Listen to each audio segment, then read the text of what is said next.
Algunos de los miembros de la familia habían tenido alguna relación con las artes, fundamentalmente el padre de Pedro Masaveu, Elías Masaveu, que había fundado una galería de arte en Oviedo. Realmente la colección, y esto es además lo que tenemos básicamente aquí, se empieza a formar a partir de los años 30-40 del siglo XX, que es, como digo, Pedro Masaveu.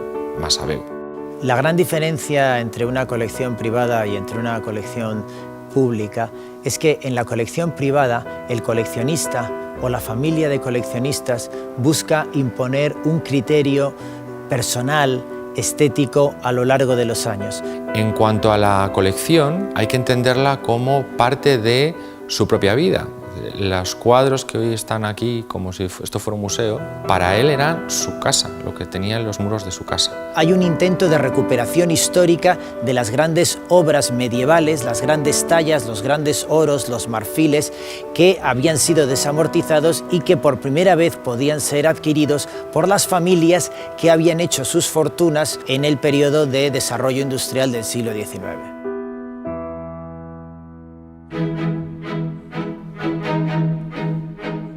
La exposición se divide en tres secciones que siguen un ritmo cronológico y también de los materiales. La primera parte, que está dedicada a la Edad Media, está titulada De madera y oro, por ser los materiales preferentes. La segunda parte, que es entre el gótico y el Renacimiento, en el que hay una transición en esos materiales y en las formas, y cierra la exposición el triunfo del lienzo, que es sobre todo a partir de finales del siglo XVI y hasta el final de nuestro arco cronológico, es el siglo XIX. Ha sido también buscar una idea de espacio expositivo bastante íntimo, con colores en paredes muy oscuros.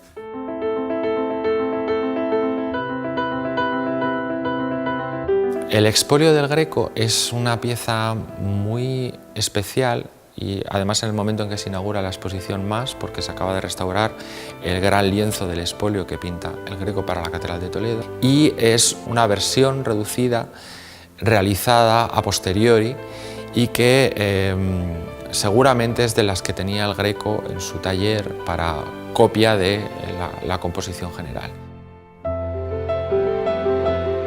Además de los zurbaranes, los grecos y los matis geron, que son obras absolutamente excepcionales, podremos contemplar, por ejemplo, un anónimo leonés sobre marfil del siglo XIII, que es una obra absolutamente rarísima.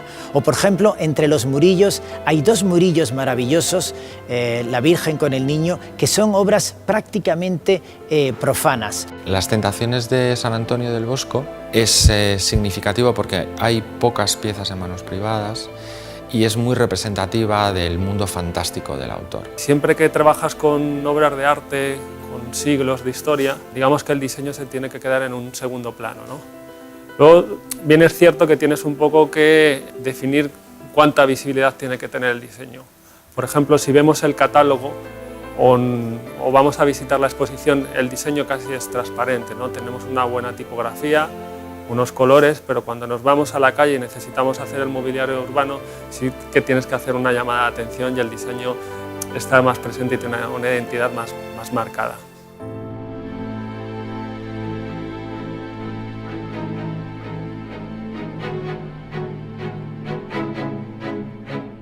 Al utilizar la evolución en los materiales y cómo esos materiales dan una imagen distinta dentro de la religiosidad católica, estábamos aportando una nueva visión, unos nuevos diálogos entre las formas de todas las obras de la colección. Menos queríamos alejar un poco de la imagen del arte sacro, ¿no? Irnos al detalle y a ese concepto representado con la idea de imagen y materia. Y a la hora de catalogar han aparecido piezas nuevas, por ejemplo, una nueva escultura de Pedro de Mena que se ha restaurado, se ha limpiado y ha recuperado toda la calidad, o la identificación de una posible atribución a un artista italiano como es Bartolomeo Cavarozzi, que también se ha limpiado el cuadro para la exposición.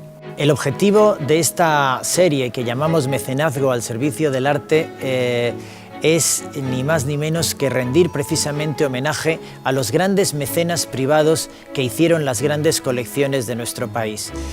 Comenzamos con el legado de la Casa de Alba, posteriormente con la colección Helga de Alvear y ahora con la colección Massabeu. La Fundación María Cristina Massabeu Peterson se ha lanzado a esta exposición, una especie de cambio a la presentación de las colecciones, porque desde 2013 gestiona la colección Massabeu. Yo creo que es una oportunidad extraordinaria para que el público pueda hacer un recorrido en una especie de mini museo del Prado aquí en el centro de Cibeles.